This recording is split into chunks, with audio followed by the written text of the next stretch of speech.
It is an undeniable fact that the world of technology is dominated by men, but this is Women's History Month here in the U.S., and that got us wondering about the apps that we have or could use that were created not by men, but by women.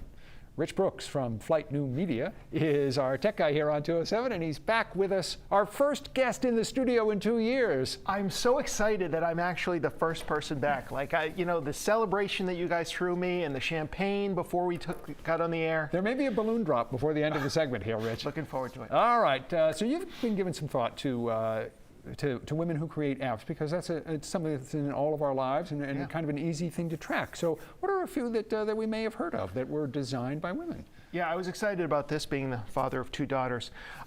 So one of the most well-known ones is Bumble, and this is a dating app put together by Whitney Wolfe, and some people may have heard of her name because she was one of the co-founders of Tinder as well. When she left that company to start Bumble, she actually had an IPO. It raised $13 billion. And the app was named one of Apple's top apps of the year last year, so it was kind of a big deal.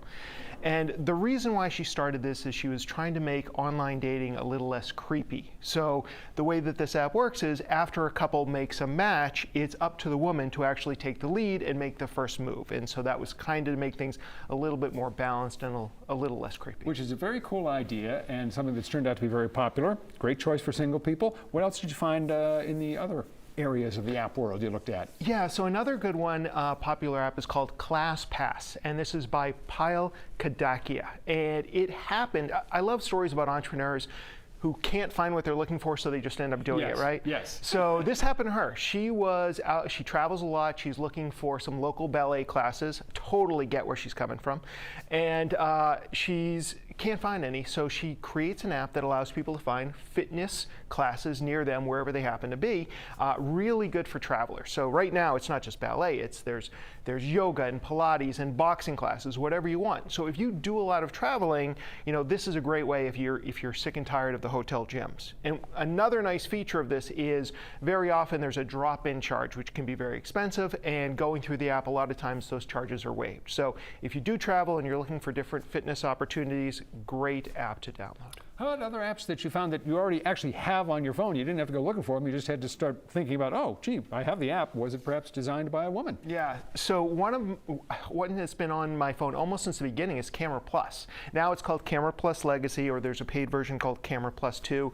This was created by Lisa Bettany, and obviously, the cameras on our smartphones get better with every iteration, but they're still not exactly as robust as a DSLR. And these apps actually go out of their way to create some of the features of the DSLR so you can really get more of that experience if you're out there taking professional photos. So definitely worth checking out those apps, especially if you love taking high quality photos on your phone. Any apps that you maybe regularly use that kind of surprised you when you found out more about them? Absolutely. So one of the ones that I didn't realize was created by a woman was Julia Hartz's Eventbrite. And this is an app that we use all the time at Flight New Media when we're putting on our annual conference, the Agents of Change. We use it for registration, we use it for promotion. Once the event is actually taking place, we use it to print badges, we use it to check people in, we even use it to find out what lunch you want so we know what to set aside for vegetarians and gluten-free attendees to the event. And I cannot wait until next year, hopefully, when we have another in-person event and I can use Eventbrite again. I'll take the fish, not the chicken. Let's end on this. Obviously, it is in everyone's good interest to get more women involved in science, technology, engineering, mathematics. Yeah. Are there things that are going on here in Maine that are guiding women into those areas?